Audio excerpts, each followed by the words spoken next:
Elisabeth devant sa garde-robe.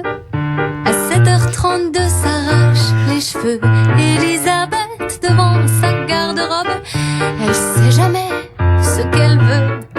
C'est parce qu'elle a trop de pulls, de chemises, de culottes, de chaussettes, de chaussures et de frocs. Eh oui, et de frocs. Et si ce matin nous évoquions le jubilé de la reine d'Angleterre, ce n'est pas d'Elisabeth II dont on va parler, mais de toutes ces filles et de tous ces garçons qui profitent beaucoup trop d'un phénomène beaucoup trop polluant. J'ai nommé la fast fashion. Et pour en parler ce matin, notre journaliste de la rédaction, Alan Naoum, nous a rejoint en studio. Bonjour Alan. Bonjour Ilana. En forme ce matin ? Très en forme. Prêt à casser des bouches.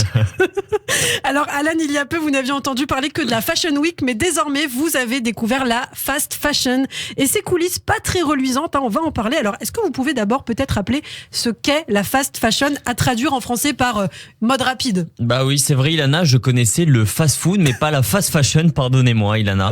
Mais bon, avouez-le, vous en profitez certainement, comme presque nous tous finalement. Crop top à foison, nouveaux jeans toutes les semaines, accessoires à prix dérisoire. La fast fashion, c'est cette mouvance des marques qui produisent des vêtements très vite, très souvent et pour pas cher. Par exemple, une marque de fast fashion peut sortir jusqu'à 36 collections par an contre les 4 pour une marque de mode classique. Bon, on a l'exemple d'une marque justement ? Oui, la marque que tout le monde connaît, Zara, produit par exemple plus de 65 000 nouveaux produits par an contre plus ou moins 5 000 pour d'autres marques plus éthiques. Ouais, mais c'est énorme, 65 000 produits par an, non mais C'est sans énorme. rire. Et des marques qui font payer d'ailleurs à moindre coût aux clients. Alors certes, mais à quel prix pour le coût humain ? Là est le scandale. Des employés, souvent les plus démunis et les plus précaires, qui viennent d'Asie ou du Portugal, font un travail à la chaîne pénible. Récemment, on a beaucoup entendu parler du sort des Ouïghours en Chine.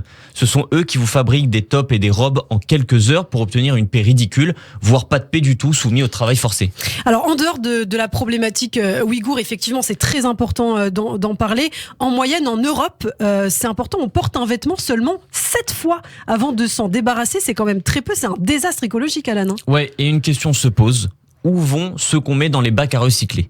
Eh bien, beaucoup, par exemple, vont au Ghana. Le pays est devenu la poubelle vestimentaire du monde occidental.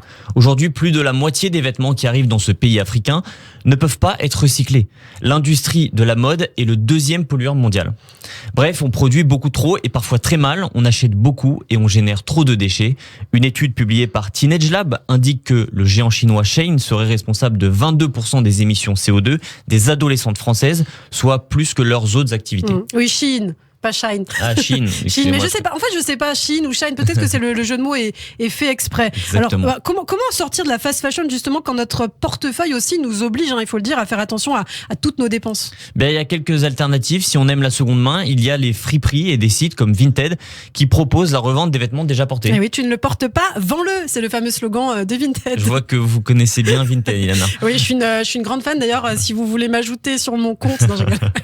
Alors, il y a aussi Good On You qui classe les marques éthiques et vous permettent de vous y retrouver. Forcément, il y a des marques plus éthiques que d'autres. Mais en réalité, il y a un problème global que les marques dites éthiques, justement, doivent prendre en compte aussi. Il faut en parler, car beaucoup de consommateurs, et en fait surtout de consommatrices, les femmes ne se retrouvent pas parfois au niveau de la taille, souvent trop petite, ce qui pousse à la consommation de la fast fashion, puisqu'il y a beaucoup plus de choix. Et ça, les marques de fast fashion l'ont bien compris. Elles proposent des tailles parfois jusqu'au 54, 56, 58. Et puis, il y a aussi le prix, cette histoire de prix. Alors certes, si on paye plus cher une marque éthique parce que le vêtement est de meilleure qualité, ce n'est pas une raison pour se faire enfler. Par conséquent, les marques éthiques doivent aussi faire un effort sur le prix, le choix, la taille des vêtements.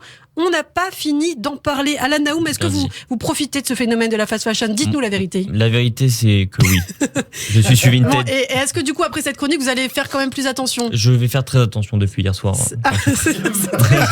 Et vous, Christophe, vous êtes un petit peu la fashion victime de cette antenne. Alors, c'est vrai que j'aime pas beaucoup la fast fashion pour une raison absolument simple, c'est que quand on achète quelque chose, c'est bien de le garder longtemps. C'est vrai. Et donc la fast fashion, c'est souvent un peu c'est un peu un achat impulsif aussi souvent. Ouais. Donc mais c'est pas forcément vrai, c'est bien de le faire sur la durée. C'est qu'en fait les marques éthiques, alors c'est des vêtements qui sont de meilleure qualité, qui tiennent plus longtemps, mais parfois il y a des personnes qui peuvent pas se payer ces vêtements-là. Exactement, c'est aussi le problème. Et je suis pas sûr que les grandes enseignes très chères forcément fassent des produits nécessairement de très bonne qualité, notamment au point de vue de l'environnement.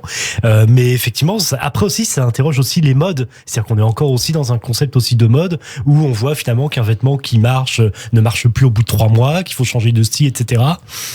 Voilà, faut quand même faire aussi assez attention à ça. Enfin, c'est tout un système en fait qu'il faut reprendre aussi et pas toujours incriminer que le consommateur. Et vous parce qu'on a trop tendance à faire. Mais vous, c'est vrai, je remarque que vous habillez quand même avec des marques et donc faites quand même attention. Vous ne mais vous parce que pas, dans l'idée, c'est que j'ai envie de les garder longtemps chez aussi. H&M ou, ou chez Zara. Oui, c'est très rare. C'est très rare. Déjà, de toute façon, rien que le monde, déjà, c'est rédhibitoire pour moi, quoi.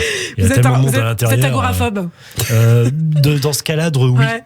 Très bien. Ouais. Eh bien, bravo Christophe. Je vous félicite ce matin et bravo Alan Naoum pour cette chronique. Alan, on vous retrouve au quotidien sur Radio J. J'aurai le plaisir de vous retrouver dans quelques jours, puisque moi je ne serai pas là demain, mais je reviens très bientôt, Alan. En tout cas, d'ici là, nous sommes ensemble ce matin jusqu'à 9h.